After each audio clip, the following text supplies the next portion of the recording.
اینجا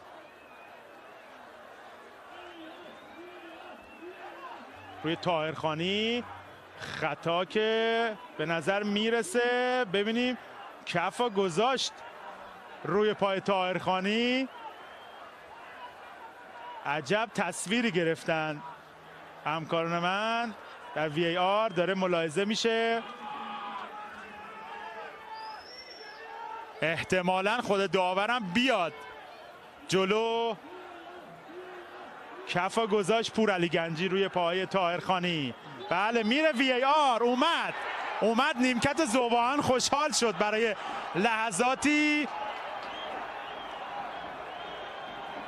ببینیم داور میره که نگاه کنه. عجب اتفاقی داره میفته در ورزشگاه.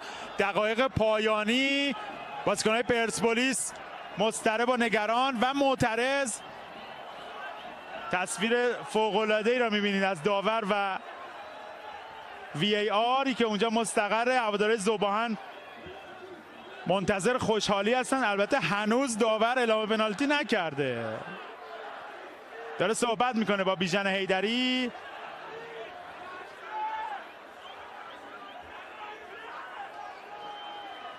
ببینید صحبت میکنه.